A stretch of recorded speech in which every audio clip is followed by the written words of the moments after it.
Hey, everyone, welcome to this edition of Just Parlay. I'm Jim Williams along with Chris King. And Chris, we have a special guest with us today right off the top, Evan That's Wheiner. true. And Evan is someone who we can tell us a lot about. John Madden, who passed away yesterday. So I'm going to bring in our buddy from New York, Evan Wheiner. Evan, it's always a pleasure, my friend. And here we go. I'm going to go to a 3-shot. There you go. There you go. All I have to say is boom. Is that it? I'll say boom.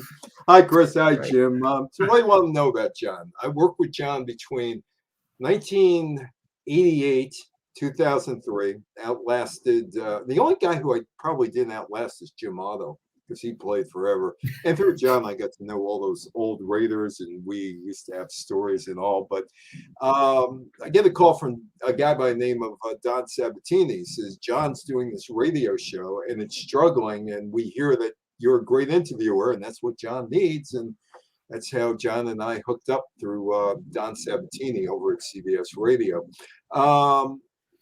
John was a character, no question. And I was on the bus. I knew the bus drivers. In fact, John, one day, I said, I'm going out to Pittsburgh because I had a family thing in Pittsburgh. And John's lecturing me about how you drive back from Pittsburgh. He said, hey, you take 80 or 78. Get on to 78 in Pennsylvania or New Jersey. Get on to 78. But you're not going into the city. You're going to go on 287. And you go around 287 down the Tappan Zee Bridge, and then you get back to where you live, because it's going to be quicker going that way than it would be if you go through the Lincoln Tunnel. And John would know. And these are the kind of things that John would discuss with me all the time. The story with Leslie Visser is great. Leslie was an All-Madden. She was part of the All-Madden team. In fact, I don't have the football with me, but I have a football saying that I'm a member of the All-Madden team, and we all got them. And Leslie, one day, and I are just talking. We're talking about John. And she says, John told me this. I never thought about this. He says, when you get to a hotel room, make sure you never put your head near where the telephone is, because you never know who's going to sit there and what it's going to be. So always move to this part of the bed. It makes sense, right? One day, I told John, I said, I'm giving a talk over at the Yogi Berra Museum. He said, hey, you know Yogi? I said, you know him. He's part of the Miller Lite team, right? He was in awe that I knew Yogi Berra, even though he worked with Yogi. The Dakota story. Yeah, he lived in the Dakotas where Yoko Ono lived. And, of course, there was the ballad of John and Yoko. And we used to say, hey, can you imagine John and Yoko being neighbors? And they were. So one day I have to go up to the Dakotas because it's in September. And the NFL, no matter if John was with CBS or Fox, didn't matter. The NFL didn't set the schedule for the NFC East or the NFC Central until John got his business meetings done. As long as he was based in Chicago, he could go up to Green Bay. As long as he was based in New York, he could go down to Philadelphia or Washington. And so they used to hold back the schedule because they wanted to make sure John knew when his schedule was to meet with the ad people and all that. And there were many years that the schedules were held up. And those were the years where Chicago, were good with Ditka and the Giants had Marcel's. And so he used to, of course, he had the Bay Area where he lived. But you realize that they would not schedule games until John scheduled all of his people with his marketing partners in New York or Chicago, because this way he could. So they used to wait for John with the schedule. And you also know about the Madden game. He never got paid for it. They gave him an equity in the country. That was thanks to Sandy Montag, the bagel boy. He used to go get us bagels. Sandy Montag, the bagel boy. But why don't you ask me questions? Because I could go on for another. Yeah, no, I was going to say, Chris, if you have some questions. Evan and I have talked about John. We've both known him for years, and so it gets too inside the area on that. So we'll let you go ahead. Well, I mean, I had read the story where he was at the Ritz-Carlton and somebody came up to see him. And when he walked away with a British accent, talking about how he could only watch one game a week, but he only watched Madden games. And he walked away, and Madden said that guy had big sunglasses and a big attitude. And Montag told him that was Elton John. Oh, okay. Well, here I got the story, the Mick Jagger story, and Michael Frank. You knew Michael, right, Jim? Yeah, Michael Frank. I work with Michael. Yeah, well, Michael was John's aide de camp for a long time until Joe, his son, offered to do that. And Joe flew. He wasn't going to be on the bus all the time. And so Michael's telling the story one day. They're at the Drake Hotel in Chicago. It's early in the season because John has to be in Chicago or New York. He can't put on an NFL schedule if John you can't put John, say, in Houston to begin the season. So he's anyway. So they were at the Drake Hotel, and Michael tells the story. They check in and they go to the elevator, and the scrawny guy is waiting for the elevator, and he gets in and he looks up. He says, Mr. Madden. He said, I just want to shake your hand. I'm an English guy, and I don't, I knew nothing about football, but I watch you every week. You and Pat, I watch you every weekend when I'm in the United States, and you've taught me an awful lot about football. I just want to shake your hand, and I want to thank you. And Mick, the guy disappears, goes out whatever floor they're on, and Madden turns to Michael Frank. He says, "Hey, Michael, who is that guy?" He says, Mick Jagger. Says, who? Mick Jagger. Who? Mick Jagger, I can't get no satisfaction. He don't look like he gets no satisfaction. But then years later, he's on the ABC game with Al Michaels. They're doing the Monday night games. John walks in. It's a Tuesday, and we used to be at Sync Sound. That's where we used to do the show, Sync Sound, which is on 10th Avenue and 56th Street, right down the street from H&H Bagels, and Montag would be there, of course. And John, hey, where are the bagels? So Sandy would walk 4 blocks to get the bagels. Hey, make sure you get Wiener bagels, too. What do you want? Sesame's. Good.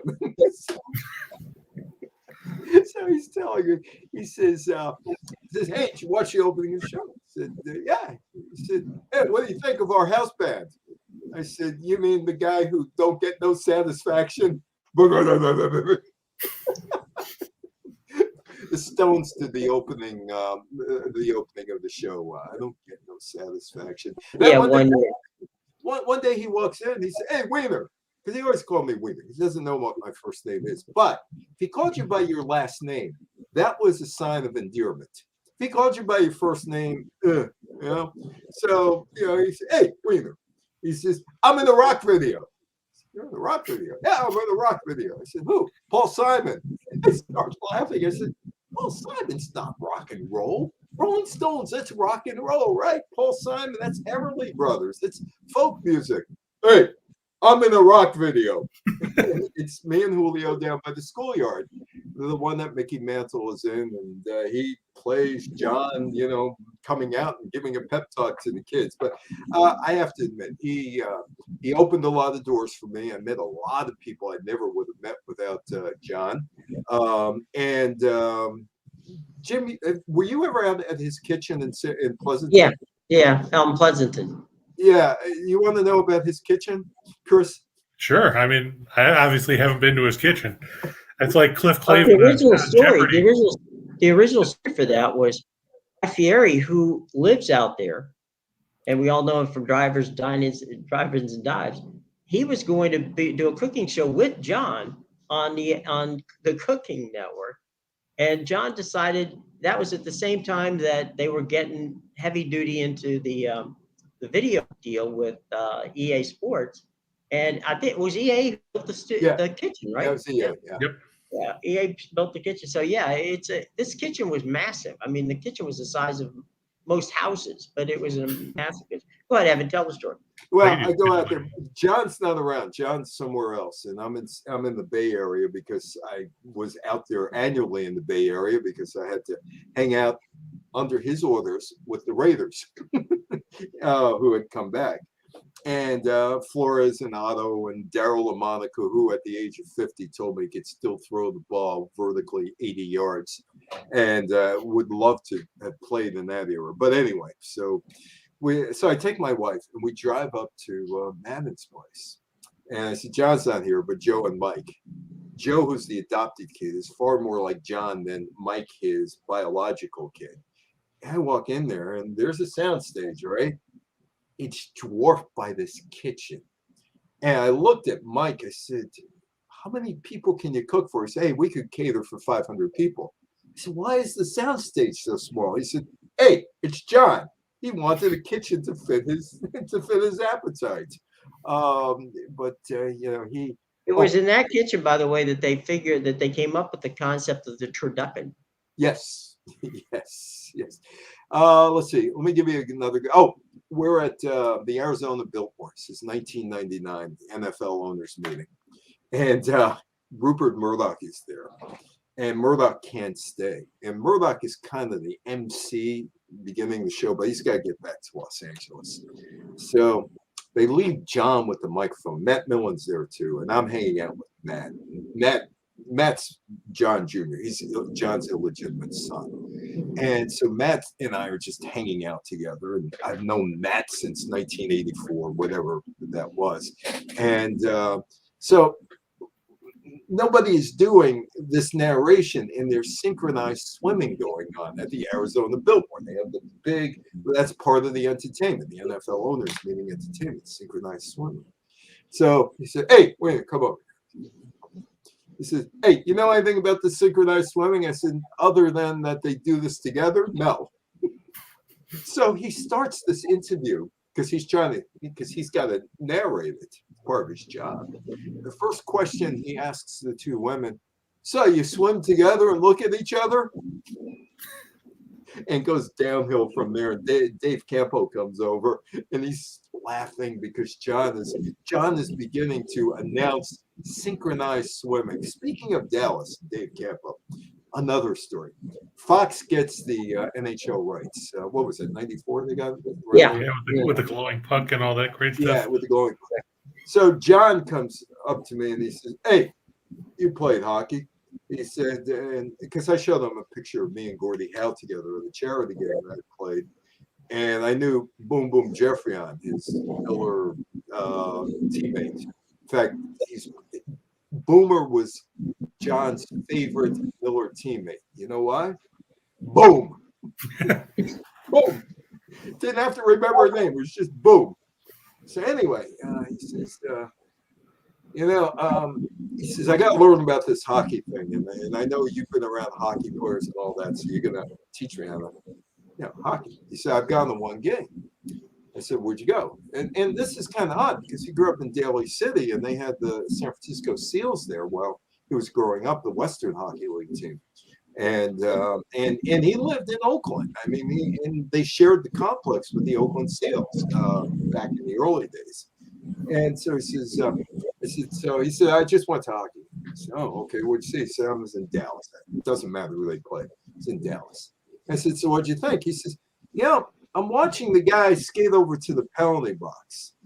And I'm watching that the referee or whoever's there, they're putting their hands in the pail to get the puck to give to the referee. I said, yeah, it's frozen. The puck's frozen. He says, but I see the guy spitting there. I said, yeah. He says, so would you put your hand in there if you knew some guy spitting in there? That was John's impression of hockey. That was his impression of hockey, but he thought that eventually that they would have him at some point come on Fox to do hockey. He thought that because I think Fox did some boxing back then. Yeah. They just did a little bit everything at that point. Yeah. Yeah. So I think Fox, because John would go to Las Vegas for the big fights anyway, because I saw him in Vegas for Riddick Bowe and a few other. He's like, hey, Wiener, what are you doing in Las Vegas? I thought you'd never left New York. I said, John, contrary to what you think, we are a wandering people. Right. By the way, and Evan, you can back me up on this. Sandy Montag. Sandy Montag was, for many years, the super agent. Yes, he was. The biggest agent at Yes. IMG. Yes, he So, was. the And fact John that was his first client. John was his big client, right? Yeah. And he actually negotiated a deal that was worth $500 million for John. But Sandy, who is as sweet a guy as you want to meet, as Evan loves to call him, Bagel Boy, which is what John called him, Sandy was a powerful agent. Michael Franks was also a massive force again with IMG. So the fact that these two guys were John's catered to John's every whim gave you an idea of how important John was to IMG at that point in time. One of the last times I saw Sandy, who was in Costco. Yes. I looked at him. I said, "You got all the money in the world. What are you doing here?" I said, "What are you trying to do? Buy, this, 57 rolls of toilet paper?" And he looked at me. "Hey, you know what? I wasn't always rich." That's right. Any other thoughts, Chris, that you want? Any other stories that you might want to talk about? I want to know, Evan, do you think that Madden worked better with Summerall or Vin Scully in the short amount of time that Vin Scully was the play-by-play guy? No, he worked well with Summerall. Pat didn't say much. Jim's told me some stories about Summerall, so I'll tell you a story about Summerall. I'm doing one of these driver courses to decrease your insurance payment, and Summerall is doing a driver safety thing about drunken driving. And I told the instructor, I said, one of these days it's going to come out about Pat. And I said, do yourself a favor, get some other video. And obviously it came out about Pat, and he got another video. I got along with Pat. I got along with Brookie also. Pat was John's kicker. John liked Pat because he was the next player. Tried to help him, I guess. John saved his life. Yeah. Well, Mickey Mantle.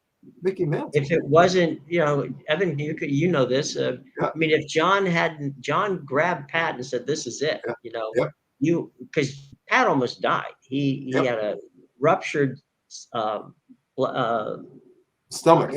Stomach, thanks. Yeah.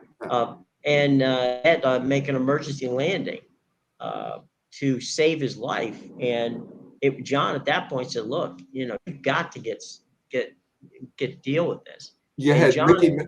Job. It was John and Mickey Mantle of all people, right. who got. Yeah, you wouldn't have figured that. So, but let me see. Any other stories? Well, I'll leave you with this. Again, we were all family. My family knew his family because that's what John wanted. John wanted that. He felt very comfortable knowing the family. So my wife, this is 1999, and she takes a picture with John.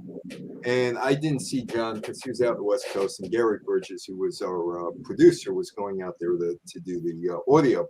And so I give Gary a picture, a 5x7 picture of my wife. And because Gary said, we'll get him a sign. Okay. So Gary takes it out there, and they're in the Pleasanton next to the kitchen. And Gary hands the picture to John. He looks down. "When did I pose with Monica Lewinsky?" Gary says, "Put your glasses on. Take a look at that picture. Who put Monica Lewinsky's head on Wiener's wife's body?" He was convinced that somebody, doctored the picture. Photoshopped it. Yeah, Photoshop. I don't know. Did you Photoshop back in 1999? I don't think so. You could, yeah. You could. And he's convinced that my wife is Monica Lewinsky. He's absolutely convinced of that. And Gary said, no. And finally, Gary convinces him that it is not Monica Lewinsky, that it is my wife. And so the next time I see John, I said, "Hey, John, pretty good. My wife looks like a 25-year-old, huh?" I think a great pairing in the broadcast booth, if you stick with the Miller Lite All-Stars, you could have put Euchre and Madden together. Could you imagine They were, those they two were, guys in they the were box? buddies. You and Madden were buddies. And Boog Powell was part of that with Yogi. And Marv Thornberry was in there as well. And Yogi was there too. But John was impressed that I knew Yogi. I don't know why. He was like super impressed that I was friendly with Yogi. I mean, but John was a catcher. Last story. I could go on forever. John Robinson, the USC coach and the Rams coach, grew up with John in Daly City. They knew each other. John moved to Minnesota when he was 3. In fact, John stopped in Minnesota to get a copy of his birth certificate because he was doing a game in Toronto. So he had to get a copy of his birth certificate because he didn't have a passport. He had to get a passport to go to Canada, whatever the story is. So he moves there when he's 3. So he grows up with John Robinson. And John calls me. I got to go to the Dakota because I got to go pick up some stuff, and he wants to hang out. So I go over to the Dakota. So I ring the doorbell, and the inside the Dakota is a maze. It's just a maze. And I'm going through there, and there are all kinds of nooks and crannies. And I'm going here and I'm going there, and like I'm totally lost. So I called John. He said, "Hey, I'm lost." Well, you go take a right. It's like the Teller Street, except it's audio. You take the right there, and then you go straight, and you go left and right and right. So I finally get to the door. He opens the door, and he's got a pile of books. That's all John did was read. He's got a pile of books because he was, I think he graduated with a degree in education and English. Yeah. He was a second grade. He was a second He was grade. a second grade teacher. Yeah, but he was a substitute while he was coaching with Gibbs down Right. with Coryell at San Diego State. And he looks at me. He says, "Even a dummy like John Robinson can find this place. What the hell is wrong with you?" And he just laughed. But that was fun. I mean, it's like when I spoke at Yogi. I mean, I've been fortunate. I mean, I knew 2 great icons. I worked with John. I was friendly with Yogi, and it's like Yogi. I give talks at this museum and pat me on the back afterwards. Good job, kid. There's tuna fish for you over there. So, but John was good. And let's see. Leslie was part of the All Madden team. Leslie Visser, of course, Pat was. Sandy and Michael Frank and Sandy Grossman. Who's the other one? Sandy Grossman. But you mean CBS or what? CBS. Yeah, I mean his team. Sandy Grossman. It was Sandy. It was Bob. I can't think of his name. Yeah, I gotta remember. I can't remember Bob. It's been a long time. Yeah, but we were a team. I mean, our radio show, we were a team. His TV people, they were a team. That's what John wanted. He was the boss. Everybody knew he was the boss. But like Phil Vilipiano told me many years ago, the Raiders are losing in preseason. And John's getting upset because they should be winning. And John figures out, hey, I've figured out why we're not doing anything. And he calls Vilipiano in. He says, hey, aren't you the guy that's supposed to organize the floor hockey team? How come we haven't had any floor hockey here this year? That's why we're losing. They had floor hockey, and they started to win. His whole thing was team. He had good teams around him, good people around him, and the stories that. Stories are the stories. I mean, you're hearing a lot of stories about John this, John that, but sitting around. Oh, by the way, here's another idiosyncrasy. In Sync Sound and in Pleasanton, the temperature in the room where you did the recording had to be 58 degrees. 58 degrees. Hey, John, it's freezing in here. I'm cleaning up the language. Hey. You'd have to, from what I've read. 58 degrees. And the bus was also 58 degrees. So I remember Willie wearing a jacket on the bus. Yeah. Willie. Those guys. They used to make it out to the West Coast from New York to San Francisco on Route 80 in 46 hours. There's 2 bus drivers, 46 That's pretty amazing. Yeah. Hey, Evan, I know you got to go because you've got another radio hit to do, but yeah, thanks for joining us today. Yeah. They need to get you have to call them. You've got a phone number. Okay. I will give them a call, and I will speak to you later then. All right, guys. Thanks for coming on, a Evan. lot. We really Okay. appreciate it. Coming We'll by, see you in a Evan. little Really bit. appreciate it. Bye-bye. Okay, we'll see you in a little bit. Bye-bye. Yeah, bye-bye. So there you go. Evan Wiener, you're talking about Pat and Scully. The theory of the case, Bob Wessler, who was president of CBS at the time, CBS Sports at the time, they tried them both, as you mentioned. And the concern was that both Vinny and John spoke too much. And that if Vinny talked and then John talked, nothing would happen.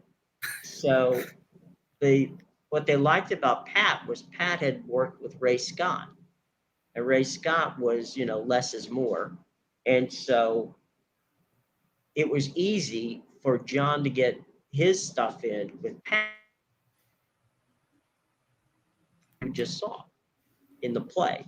John then could do that. But the telestrator was the thing that really made John, that was his ability to play with that telestrator that really had a lot of fun with it. But John was a fantastic guy. As Evan said, we both were lucky enough to know him. He was as wonderful a person on screen as he was off screen. There was very little difference between John on the screen and John off the screen. He was as big in life, in reality, as he was, as a character. And he was incredibly generous with his time. And if you walked up to him and said, "Hey, coach, good to see you," he would talk to you for, as long as Sandy would let him, before Sandy said we have stuff to do. But he was a big character, and his passing was so, only 4 days after that Christmas Day special that Fox had, which was kind of poetic in many ways. But I'm glad that Evan had a couple minutes that he could, drop by and share with us today. So. Yeah, we'll have to have him back at some point. Oh my God, yeah! If we do, we're never going to get the picks and parlays because Evan will talk. But Evan, by the way, we can have him back for a couple of other reasons. Evan is a great lecturer. He's a sports historian, and his books, which I've been lucky enough to work with on a couple of them. We've done history of football. We've done history of David Stern, and a few others. But we've been very fortunate to know some very incredible people. John being one of them, and of course Evan working so closely with John.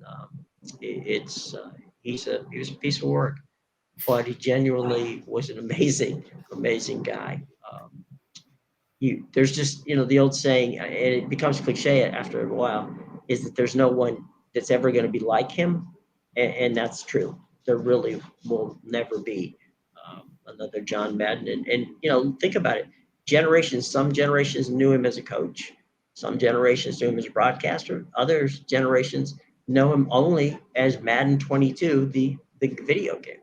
That's true. So, so you've got 3 or 4 generations of people who know John from, a number of different reasons. So that's kind of the impact that John had on the sport of football, and probably made it.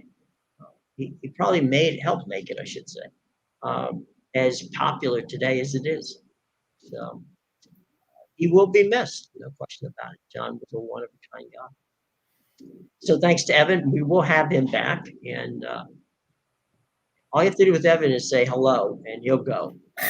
So I've known Evan for 30 years, and there's no question that one of the great things about him, he's a great interviewer. He's a tremendous writer, fun guy to have along. There's very few people who interview because of Madden Show, because he did with Westwood One. They've got tons of interviews of he's got stories of just about everybody in the arc of the 1970s through the 80s, 90s, and up into the 2000s. Because he also did interviews for Costas's program on Costas Coast to Coast. So there's a lot of people that was sent to interview, and very entertaining stuff. So we will have Evan back. All I right, still think if you had Euchre and Madden in the box at once, it would be 10 times worse than Scully and Madden, because they'd be talking about Miller Lite and stuff, and the game would be over by the time they realize anything started. this is true. It's by the time it's done, right? You get rid of something popped up here on the screen. All right, my friend, we got some business to take care of, and we may have to trim it a little bit because we just did a half an hour with Evan. So First, apologies to everybody that took Mississippi State yesterday. Apparently, Mike Leach, forgot to tell his team they had a game because they just got rolled by Texas Tech. I know it ruined a lot of things for a lot of different people. I was completely disappointed with the way they played. But that was the one fluke in bowl season, I guess, when you get right down to it, because we didn't see a lot of games that were one-sided like that. No, not at all. It was a definite change. Yes, conference play is starting around college basketball now, so we got some bigger matchups here. LSU going on the road to face Auburn tonight. I like LSU +4. The Tigers 12-0. They're one of the last 5 unbeaten teams in Division I. Auburn's 11-1, so it's going to be a good matchup. LSU is number 1 in the nation in defensive efficiency. They're number 1 in effective field goal percentage. They're 7th in turnover percentage, 4th in block percentage, and 1st in steal percentage in the league this year. Meanwhile, Auburn, they're a little bit less effective defensively. They're 33rd in effective field goal percentage, 13th in two-point defense, 2nd in block percentage, and 12th in defensive efficiency. The Tigers, 2nd in the nation, holding opposing teams to 54.1%. They lead the nation in field goal percentage defense at 33.8%. I think the only reason Auburn's favored in this game is because they're at home. When you get right down to it, though, the Tigers really haven't faced a whole lot of great teams. They lost in triple overtime to UConn as their one loss. LSU 13-3 in their last 16 after a straight-up win, 11-3 in their last 14 after an ATS win, and they're 19-7-1 in their last 27 overall. One interesting factor here, and that benefits LSU, the road team 8-3 against the spread in the last 11 meetings between these teams. Take LSU and the points as Will Wade runs to 13-0, while Bruce Pearl's team takes a tough loss at the Auburn Arena, leaving them on the wrong side of a conference defeat here. All right, let's move on from Auburn and LSU. Tiger versus Tiger. Well, now we got Demon DePaul. and Bulldog. Yeah, DePaul going on the road to face Butler. DePaul's 9-1 on the year. Butler's 7-4. We said DePaul's lone loss this year was a 4-point loss to Loyola of Chicago, who's been on a roll themselves. Meanwhile, Butler coming in off a 77-48 pasting by Purdue. The Bulldogs have one win this season over a team ranked higher than 242nd in the rankings. When you have 7 wins and 6 of them are by a team rated in the bottom third of Division I, it doesn't really move the needles that much. Meanwhile, DePaul's beaten Rutgers and Louisville already this season. Rutgers at home, Louisville on the road. This could be a tempo game here, where DePaul is 33rd in the nation in tempo, while Butler is 351st. I don't know who's music is. Is that you, Jim? Go on, keep going. We're good. Okay. Butler 305th in turnover percentage. They turn it over on 22% of their possessions. They're 340th in block percentage and 306th in steal percentage. DePaul 4-1-1 in their last 6 overall, 3-1-1 in their last 5 as an underdog. Butler 1-5 in their last 6 against the spread against teams with a winning record, and 1-4 against the spread in their last 5 at home. The Bulldogs still without Bryson Z, Bo Hodges, and I believe that Chuck Harris is going to be a game-time decision. He missed the game against Purdue before with an illness. Take DePaul with the bucket on the road as they beat Butler to open up Big East play on a positive note. Like I said, the Blue Demons, they played well this season. Look for them to go 10-1 on the year as they get the victory in this contest. These are two teams that had good seasons in the past, and I think hopefully DePaul is getting back on the good side of it because they've had some hard times as of late. That's true. And moving on, we got a big ACC matchup down at the KFC Yum Center. Wake Forest on the road, they're a 5-point underdog. I look for them to cover that, if not beat Louisville outright. Wake Forest 11-1 this year. Louisville 7-4. The Demon Deacons 25th in the nation in scoring offense at 81.2 points a game, 24th in field goal percentage, 19th in effective field goal percentage, and they shoot better than 58% inside the arc, which is 8th in the country. Meanwhile, Louisville has lost 3 of 5 after starting 5-1. They lost 82-72 on the road to Western Kentucky in their previous game. Louisville 224th in effective field goal percentage. They're 216th in turnover percentage, and they're just 291st in three-point shooting, hitting 30.5% from beyond the arc. Wake Forest 5-1 against the spread in their last 6 on the road against teams with a home winning percentage better than 600. They are 6-2 in their last 8 road games against teams with a winning home record. Louisville 4-9 in their last 13 against teams with a winning percentage above 600. They're 2-6 against the spread in their last 8 at home. They're 1-4 in their last 5 on Wednesday. I mean, I get that Louisville, everybody thinks that they are going to win here at home, and they may pull the game out, but they're giving 5 points to a team that's 11-1 when you've lost when you're coming off a loss to Western Kentucky.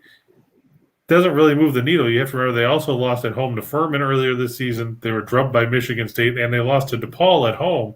Right. So, I mean, Wake Forest, they're not a slouch team.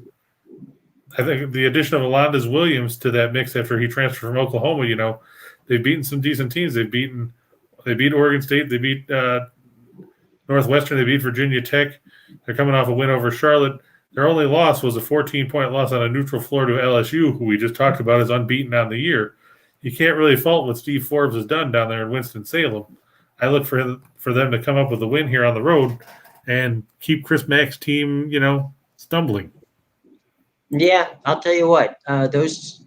Wake Forest has played pretty well this season. I've seen them play a couple of times, and they look pretty good. It's tough to win in Louisville, but then again, it's going to be tough to beat Louisville. I mean, tough to beat Wake Forest because Louisville's not going to have a crowd. And they don't have much of an offense either. They've struggled on the offensive end of the floor. And Wake despite playing tempo. Yeah, and Wake hasn't. All right, so I think we're moving now to the ice, right? Yep. And we're going to go down there to Sunrise to the FLA Live Arena. I like the Rangers as a fairly hefty underdog in this one against the Panthers. Rangers 19-7-4. Florida's 18-7-4. The Panthers 14-3 at home this season, but they've lost 3 of their last 5 at home, and they've lost 3 straight overall coming into this one. They also will be out without Jonathan Huberdeau, who entered the health and safety protocols yesterday. It's a big blow for the Panthers. Yeah. Meanwhile, the Rangers are supposed to get Igor Shesterkin back. He hasn't started in net since early December after suffering a lower body injury. That's a big help for New York. The Rangers 5th in the league in goals against at 2.53. They're facing a Florida team that's 3rd in the league in goals for at 3.55 goals a night. Florida 4-5-1 in their last 10, but they've given up 3.9 goals a game in that stretch. So the goaltending, it hasn't been all that sharp. And even with the offense that Florida puts out there, if you're giving up that kind of offense, you're going to have a tough time. The Rangers are 5-1 in their last 6 on the road, 13-3 in their last 16 against Eastern Conference teams, and 13-3 in the last 16 against the teams from the Atlantic Division. Meanwhile, the Florida Panthers 1-4 in their last 5, and the Rangers are 7-3 in the last 10 meetings down there in Sunrise. Look for Shesterkin to back the Rangers to a road win here and send the Panthers to a 4th straight loss. Moving on from Sunset, to we're going to go to the Honda Center. That's where right. Bruce Boudreau, the unbeaten Bruce Boudreau, and the Canucks going on the road to face the Ducks. Vancouver 14-15-2 this season. The Ducks 17-9-6. But if you look, the Canucks are 6-0-0 since Boudreau took over. They average 3.5 goals per game and giving up 1.67 goals a night in that stretch. The Ducks, without promising stellar rookie Trevor Zegras and Sam Steele, they're both in the health and safety protocols. Even worse for Anaheim, they're coming off a 6-5 overtime loss at home to the Arizona Cactus, who, apparently the break for COVID helped them because they put up 7 goals last night against San Jose. However, the Coyotes still lost 8-7 in a shootout. We've seen Vancouver get some positive regression of late. Like I said, they're averaging 3.5 goals a game in the 6 games under Boudreau, which has moved them up to 28th in goals per game at 2.52. They're 9th in the league in shots per contest at 33.3. You have to think that some positive regression is still going to continue them there. Vancouver 6-0 in their last 6 overall. They're 4-0 in their last 4 against teams with a winning record. The Ducks 21-43 in their last 64 as an underdog, and they're 16-35 in their last 51 as a home underdog. Whatever Boudreau's done so far, it's worked. You have to ride this until it goes into the ground, kind of like we talked about with Golden State in the NBA. Look for the Canucks to make it 7 straight, and even their record on the season is Thatcher Demko and company get the win on the road over John Gibson and the Ducks. And the last time Anaheim was good, Bruce Boudreau was cutting them. So Spanky it's the ghost of Christmas past coming to Anaheim. Yeah, Spanky goes back to Anaheim. So should be a fun game out at the Honda Center. All right, so we've gone to Florida, where it's warm. We've gone to Orange County, where it's warm. I have a feeling we're not going to go to a warm spot next time. We're going to Washington. I can tell you it's not warm here. So the Capitals favored over the Predators. Nashville 19-10-1, Washington 18-6-7 this year. Predators are 10-5-1 on the road. Washington 9-3-4 on home ice. Surprisingly, Nashville has won 7 in a row, and they've had great success in this series of late. But they still are a middle-of-the-road team offensively at 2.93 goals a game. They're 8th in goals against. Washington 5th in goals for at 3.42, 6th in goals against. Ilya Samsonov is going to get the start for Washington. He's 11-2-2 with a 264 goals against and 3 shutouts against. UC Saros of Nashville, who's 15-8-1 with a 222 goals against, a 924 save percentage, and 2 shutouts. A big blow for Nashville today, though, as Roman Josi, the top defenseman for the Predators, along with Colton Sissons, are in the health safety protocols. That'll take a big piece of Nashville's blue line out of the mix there. Nashville 1-5 in their last 6 on Wednesday. Washington 5-2 in their last 7 against teams with a winning percentage above .600. And the Caps 36-15 in their last 51 games as a favorite. I like Alex Ovechkin and the boys to bounce back after they're losing 3-2 to the Kings in their last game before the pause, and to snap that long streak for Nashville. Look for the Caps to prevail at the Capital One Arena tonight in front of the home fans and making things better for everybody in Washington. Yeah, rocking the who red. Are tired of watching the football team lose. That's a good point. Yes, they're rocking the red. They're going to have another sellout there. This is 10 years plus sellouts at the at different names of the same arena, the Capital One Center. And so, yeah, they've been beat up with the protocol situation, but things are looking better.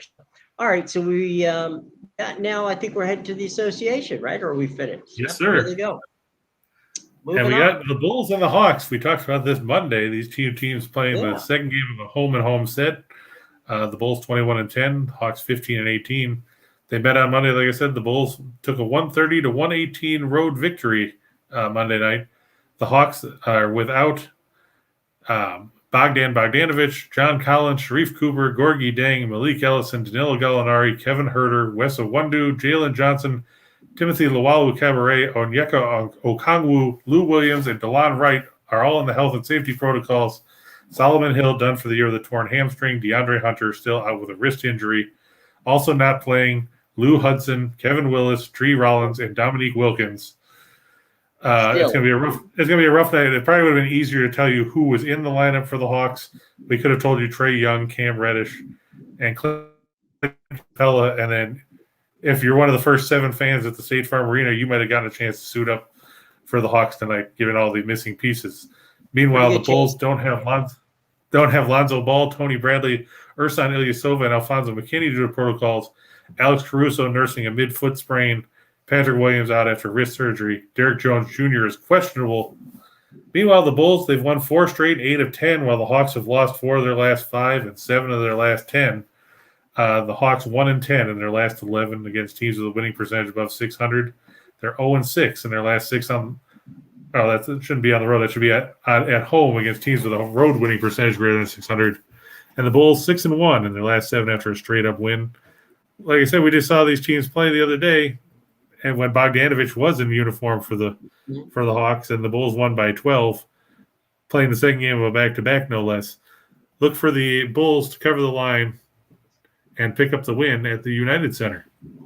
All right, moving on from the Knicks now we get the Knicks and the Piston. Yeah, this game's in the Motor City. The Knicks playing the second game of back-to-back. They beat Minnesota 96-88 last night, making anybody that watched Scott and Scott, their bet the farm was take Minnesota under 101.5 since the Timberwolves were missing 4 starters and playing the second game of back-to-back there. The Knicks 9-7 on the road. The Pistons, that's not a typo. They're 3-12 at home. The next line's not a typo either. They've lost 3 in a row, and 17 of their last 18. They're 5-27. Yes, they're even worse than Orlando. The Pistons don't have number 1 overall pick Cade Cunningham. They don't have Killian Hayes, Josh Jackson, Corey Joseph, Saban Lee, Trey Lyles, Rodney Magruder, Chris Smith, and Isaiah Stewart to the protocols. Jeremy Grant, Isaiah Livers, and Kelly Olynyk all out with injuries. The Knicks don't have Nerlens Noel, Wayne Selden, or Jericho Sims for protocols, while Daniel House is out with a dislocated finger. Derrick Rose out after ankle surgery. Let's face it, the Pistons are second worst in the league in scoring offense at 100.7 points per game.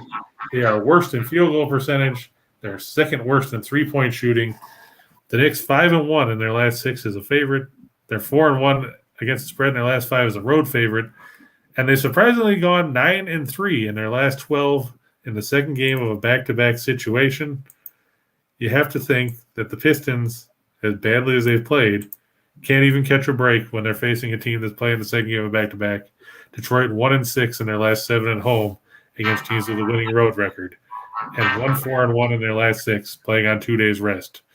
You have to like the Knicks giving up 7.5 points and getting the win there for their 10th road win of the season for Tom Thibodeau as they try to climb back up in the Eastern Conference playoff picture. There you go. All right, moving on. We're going to stay in the Midwest, but we're going to go to the Hoosier State. The Hornets, a 3-point underdog against the Pacers. Hornets 18-17 on the year. Indiana's just 14-20. Now, Charlotte, they're an interesting team. They're second in the league in scoring offense at 115.1 points a game. They're 11th in field goal percentage. And they lead the league in three-point shooting. Meanwhile, they're last in scoring defense.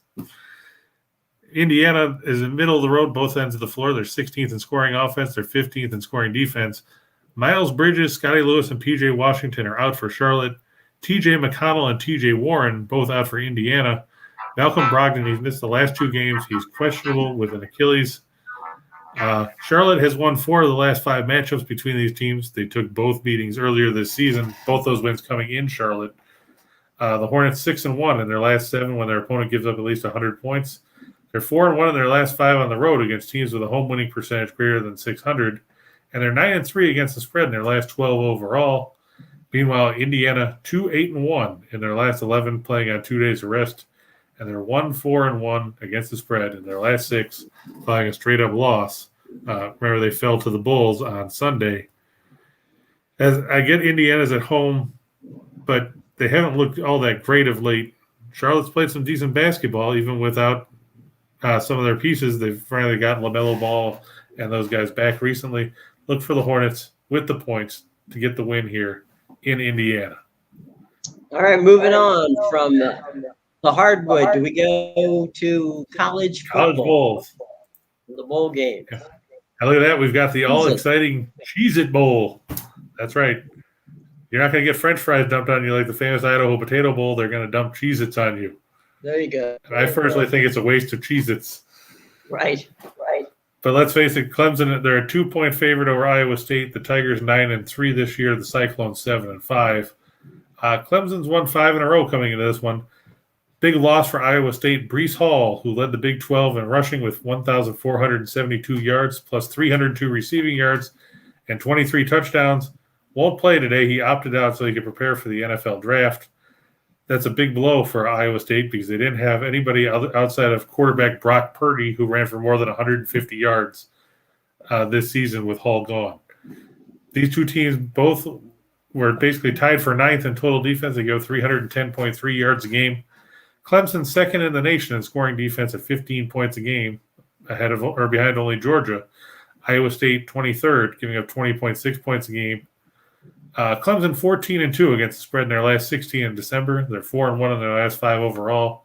4-1 in their last 5 as a favorite. They've gone 10-3 against the spread in their last 13 bowl games. Meanwhile, Iowa State 1-6 in their last 7 after a straight-up win. 1-6 in their last 7 neutral site games. 1-5 in their last 6 against teams with a winning record. And they're 0-5 in their last 5 neutral site games as an underdog. And Jim, you got to wonder, how motivated is this team to play for Matt Campbell after he wanted to throw his name in for the Notre Dame job after Brian Kelly left to go to LSU? Yeah, I think the key here is that Dabo really has no interest in losing. I think he's lost enough, and Clemson is still Clemson. I would not want to play Clemson in a bowl game. But you also have to remember, Clemson has lost both of their coordinators, Tony Elliott, took the job at Virginia. Brent Venables takes the job at Oklahoma. Right. Neither one of them will be there today. Right. Will that affect the Tigers at all? I mean, they weren't all that great offensively. Anyway, TJ Uiagalelei, nobody's really crazy about him down here. But still, Iowa State with no run game, you have to be concerned about how many points they can put on the board. Yeah, it's going to be an interesting game to be sure, but I wouldn't be betting against Clemson in a bowl game. Dabo Swinney, I think he's been embarrassed enough. I don't think he wants to lose to Iowa State. True. And then we've got a game that just kicked off, the new era Pinstripe Bowl at Yankee Stadium. Maryland, a 4-point favorite over Virginia Tech. Both teams finished the year 6-6. Virginia Tech, of course, fired Justin Fuente with 2 games to go in the season. So it's interim coach J.C. Price coaching here. The Hokies will not have quarterback Braxton Burmeister. He's in the transfer portal along with Tavion Robinson and Trey Turner offensively. And I'm going to have a question for you about that in a second, Jim. Jermaine Waller, Amari Barno, and Jordan Williams all opted out on the defensive side of the ball. Maryland 33rd in the FBS in total offense. They're 14th in passing offense behind Kaulia Tagovailoa, Tua's brother. The Terrapins 5-1 in their last 6 non-conference games. Virginia Tech 2-7 in their last 9 after giving up at least 450 yards of offense. They were 1-7 in their last 8 after an ATS win. They're 1-5 in their last 6 non-conference games. They're 1-5 in their last 6 after giving up more than 280 yards through the air. They're 0-4 in their last 4 after a straight-up win. And the favorite has gone 4-1 in the last 5 meetings. Now, here's the thing, Jim. We saw last week Emory Jones put in the transfer portal that he was leaving. Right. Burmeister did the same thing, but he wanted to play in the bowl game, and they denied him. Yeah. Why can't Burmeister play in the bowl game, but Emory Jones could? My understanding, again, is the paperwork. Was put in, and he wanted to do it, but he misfiled the paperwork. So, when you screw up the paperwork, that's the way it is. At the risk of offending both teams here, I don't even understand why they, perhaps the concept of going and playing a football game in Yankee Stadium was compelling enough to get these 2 teams to go. But, the funny thing is you can take the train from Maryland, if you're a Maryland fan, or Virginia, take it up, go to the game, and come home. And I still don't think they sold out the Yankee Stadium for this game. Well, the interesting thing for Virginia Tech, Connor Blumrick, who transferred from Texas A&M, will be under center. He's thrown 16 passes in his career. Without those 2 top receivers, that was 57% of the receiving yards for Virginia Tech and 8 of their 17 touchdown catches. So he'll be throwing to basically nobody. Well, these 2 former ACC teams will get together and enjoy playing in the Big Apple, and then they'll all come home night and it'll all be over. But, it's not a game that's going to move much of the needle when it comes to ESPN today. I don't. But it's on TV. Yeah, it's on TV. Thank goodness. All right. Where are we And then going next? finally, we've got the Valero Alamo Bowl. Oh, my Oklahoma goodness. Okay. favored by 6.5. I think it might have gone up to 7 since I did this. Facing Oregon. Oregon finished 10-3. Oklahoma finished 10-2. It's the interim coach bowl is what they really should have called this. The interim coach Alamo Bowl. Bob Stoops is going to coach Oklahoma. Brian McClendon, the defensive coordinator, will coach for Oregon here. Of course, Mario Cristobal took the job at Miami. Lincoln Riley bolted to USC. Right. Oregon's offensive coordinator, they kept Joe Moorhead, but he'll be leaving after the game to go to Akron. Good God. Are you that desperate for a head coaching job that you want to go coach the Zips? I guess, Moorhead, he did have success at LSU and stuff, so he might be able to breathe some life into Akron, especially since nobody plays defense in the MAC. Mm-hmm. Brent Venables will take over for Oklahoma after this game. He was the Clemson defensive coordinator. Both teams had some opt-outs and transfers. Transfer portal guys, Spencer Rattler, of course, in the portal. Jaden Hasselwood, also in the portal. Nick Benito and Perrion Winfrey both opted out on the defensive line for Oklahoma. The Ducks don't have Kayvon Thibodeau, who many were projecting as a potential top 5 draft pick. Mikhail Wright and Devin Williams are among others who have opted out. So you're going to see a lot of power run game with dual threat Caleb Williams under center for Oklahoma and Kennedy Brooks, who went over the 1,000-yard mark. The Sooners 4-0 against the spread in their last 4 neutral site games as a favorite. They're 4-1 in their last 5 on grass. Meanwhile, Oregon, even with that win they had over Ohio State earlier this year, just 6-14-1 against the spread in their last 21 non-conference games and 5-12 in their last 17 after running for less than 100 yards in their previous game. My question to you now here, Jim, is with so much overhaul in both teams, can you really rely on Oregon to do much of anything offensively because they fall behind? They're not a passing team. And is their record just boosted because of the fact that they play in the Pac-12, which has been such a down conference? Because obviously they struggle against non-conference foes. Yeah, look, I'm a big Mario Cristobal fan. I like what Mario did in Oregon.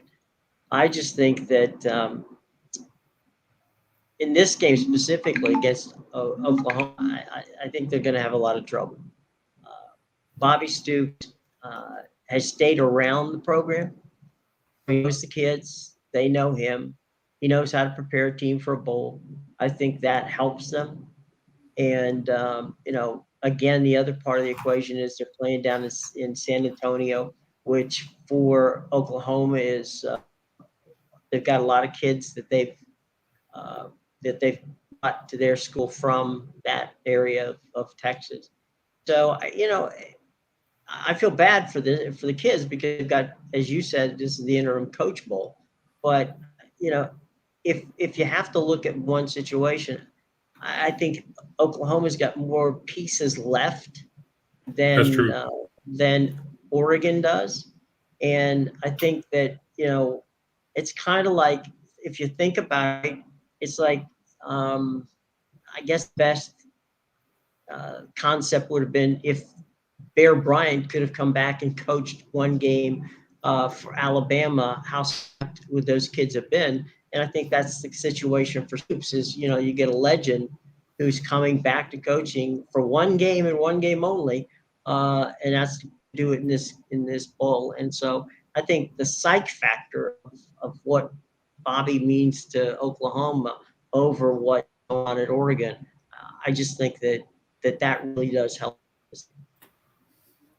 I have to agree with you. I mean, especially with so many opt-outs for Oregon and injuries, we saw they struggled against Utah in both matchups against the Utes, and that's why they find themselves here as opposed to playing on a New Year's Day bowl or something like that. All right, so it's time for 2 for the money. That is correct, and like we said, I like the Bulls -8 over the Hawks. We just talked about it. You'd be better off guessing who's playing for the Hawks as opposed to me reading off the entire list of people that won't be. And I like DePaul +2 over Butler. DePaul is going to run Butler and make the Bulldogs try to play at their tempo because nobody's going to sit there and watch a slugfest where Butler just drags out the possessions and runs the clock and does nothing offensively. Oklahoma, like I said, -6.5 over Oregon. And as Ryan brings up, Oklahoma will have all their fans there and the parents, relatives of players. Bob Stoops is not there to lose. People are already saying they should put up a second statue in Norman for Bob Stoops after he came back for this.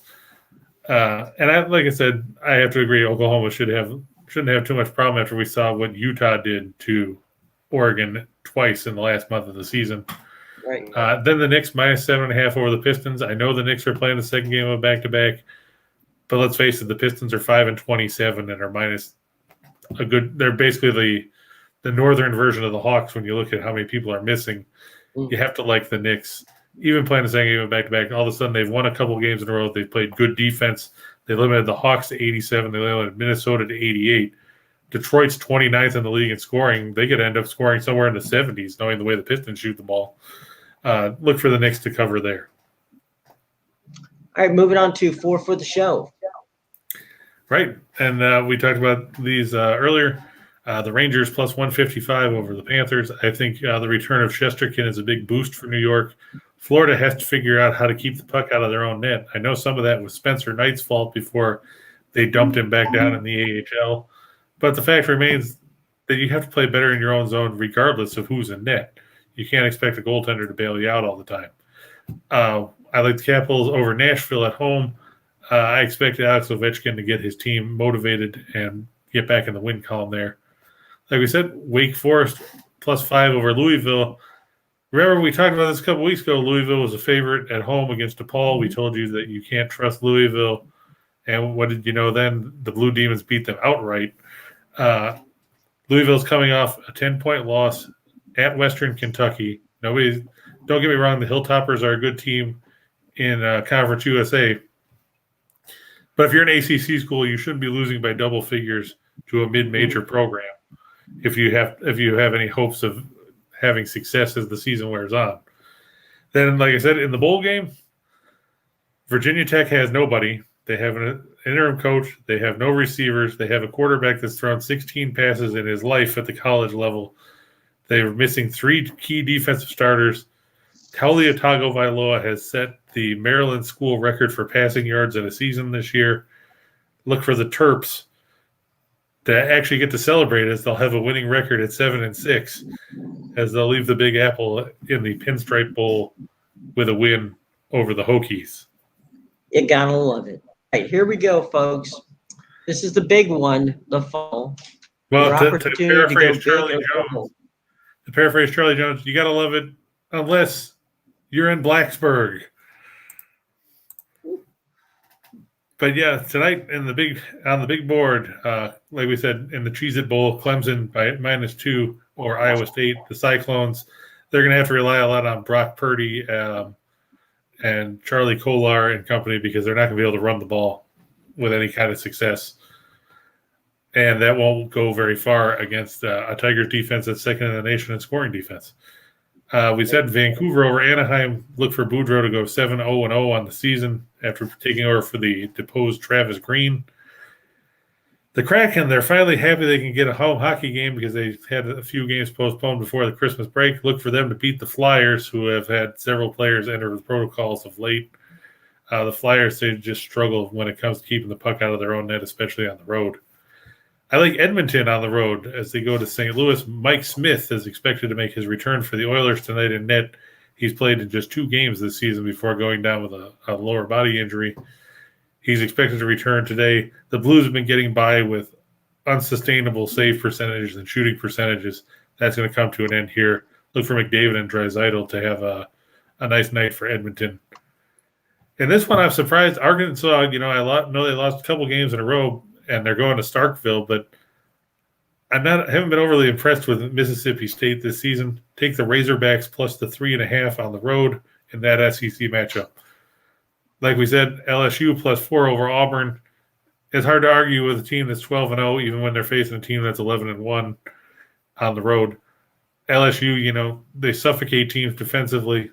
They've got a good offense. Will Wade knows how to get his team motivated. Bruce Pearl's team, they're already irritated that they won't get to play in the tournament because they're on probation again. And LSU wants to start conference playoff on a positive note. Seton Hall, they're a 1-point favorite on the road against Providence. Both these teams have lost just once this season. But Seton Hall will crash the glass. That's something that most teams that Providence has played won't do, and that's going to be the big factor here. The Pirates should get the win there. Providence struggles from the outside when it comes to shooting the ball. Charlotte, like I said, +3 over Indiana. I can't have faith in the Pacers. They're too roller coastery. They can't figure out how to play consistent basketball. The Celtics, -5.5 over the Clippers. I know Jason Tatum is in the protocols, but you still have Jaylen Brown and Marcus Smart and Al Horford. The Clippers, meanwhile, they don't have, obviously, Kawhi Leonard. They don't have Paul George. They don't have, I don't believe Marcus Morris is going to play either. Yeah. The Clippers are a banged-up team. Let's face it, they were run over by the Nets the other night. I don't expect a ton of success here. And finally, Utah -7 over Portland. The Jazz, I know they don't have Donovan Mitchell, but they did beat San Antonio on the road the other night. Portland has struggled mightily this season. They can't stay healthy. They're still trying to get C.J. McCollum back. Damian Lillard has been in and out of the lineup. And the Trailblazers, they've gone right down the tubes. Utah should get the Northwest Division win there to keep their momentum going and pick up another road win. Well, tell you what, it's been a very interesting almost hour, a little over an hour that we've had together. Stay tuned at 3 o'clock for Back to the Window with Scott and Scott. I'm Jim Williams for Chris King. We got to get out of here today because we got to make sure that Scott and Scott get on at 3 o'clock. Until tomorrow, everybody, have a great time. Thanks again to Chris. Thanks again to our special guest, Evan Wiener. Have a wonderful day, folks. We'll see you tomorrow, 1:30.